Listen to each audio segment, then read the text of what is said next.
Hi everyone, welcome to another video. I just thought I'd do a little sort of, not really tutorial, but something that I like to see a lot on social media is how other nail technicians work. I find it absolutely fascinating. I don't know whether that's just me, but this is how I work. So this is a full set of infills that I'm doing actually on my client. She has actually got one break, which I'm just about to repair, and I'm using one coat of rubber base, just applying slightly more, sort of like 2/3 of the way down the nail, just where I'm going to put that clear builder in a bottle, which is going to obviously be on the free edge.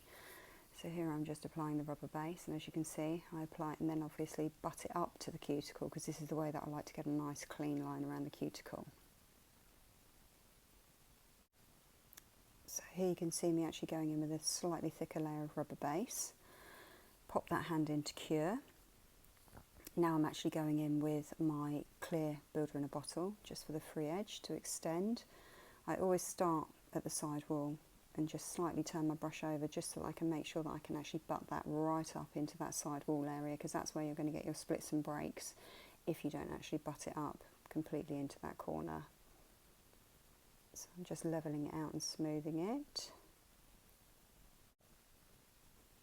Okay, that's been into cure. Now I've just given that a little wipe over with some acetone, removing the nail form. And I'm just going to file that free edge now into shape. And I'm using the 120-180 gel bottle file.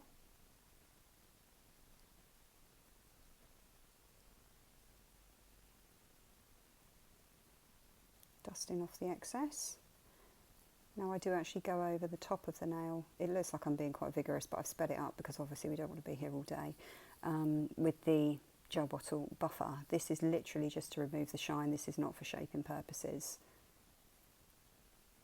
And give that another wipe over to remove any of that dust, because dust is our enemy. And I obviously go in and excuse me, wipe over all the other nails with acetone. And here you can see I'm actually going in now with my infill layer of Builder in a Bottle 20. I'm about to lose my voice, epic. And what I like to do is actually do, excuse me, a lick layer first, which is a thinner layer over the entire nail. Now this is just the way that I like to do it. And then obviously going in with slightly more product, butting it up into that cuticle, and almost sort of like shimmying it down the nail, and then feathering it towards the free edge so that you've not got a nice big thick free edge. So what I have actually removed from excuse me, the video is when I actually turn the client's hand over, because I turn it over for about 10 seconds at a time, and to be honest with you, it would just take up far too much of the video. You don't really want to see that. So now I've sped the video up and I'm just showing you exactly what I did on the first nail there, but just a little bit more speedy.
Okay, so now all the infilling is almost done. I didn't actually refine any of these, which was pretty epic, to be fair. I think it's awesome when you turn the client's hand over. It seems to work really well at drawing that product away from the cuticle area, and then obviously, you know, if you can get away without refining, you know, it saves you time, and time is money. So as you can see here, I'm now going in with the absolutely amazing new colour Grand Canyon from the new winter collection, which I absolutely love. And it's absolutely stunning in matte as well. I've missed out the ring finger because we're actually going to do something slightly different on the ring finger.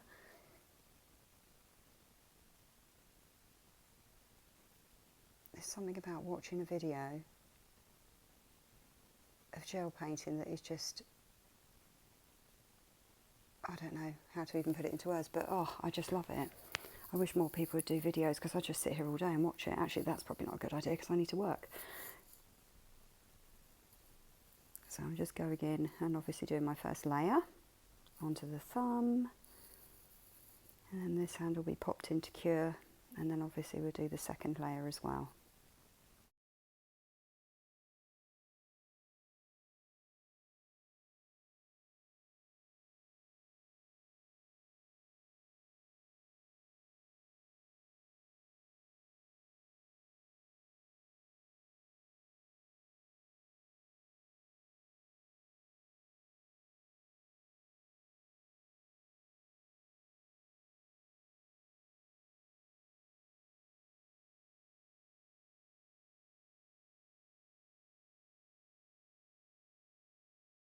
So onto the second layer, and onto the index finger now. I did find that actually some of this winter collection does need to be painted slightly thinner, just purely because they're so pigmented. So obviously not streaky thin, because then you're going to get chipping, but not really, really thick either.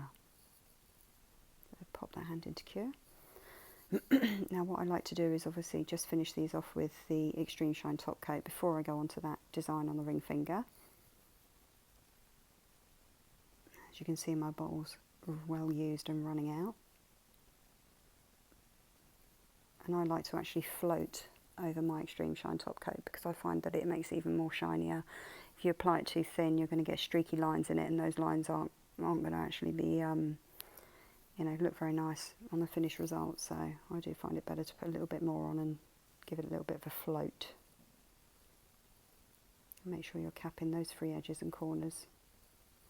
So finally onto the thumb.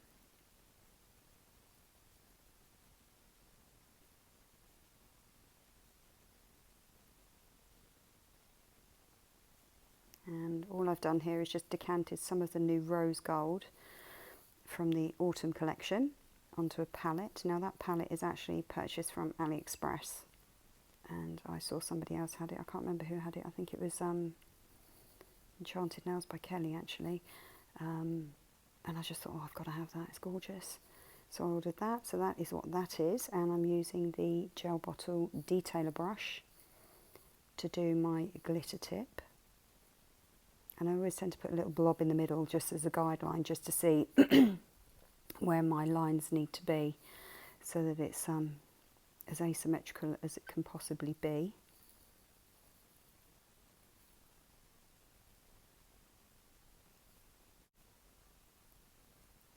So I'm just making sure that I've actually taken that glitter right up into the side walls there, and there's no gaps. So make sure that you're looking from every angle, just to make sure that there's nothing missing.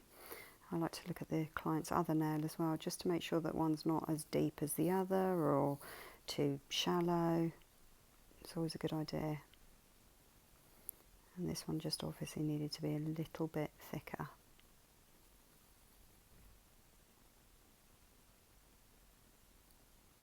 So unfortunately, before I had a chance to actually do the top coat, the video ran out, and I didn't realise, so apologies for that. But thanks for watching, and I hope you enjoyed.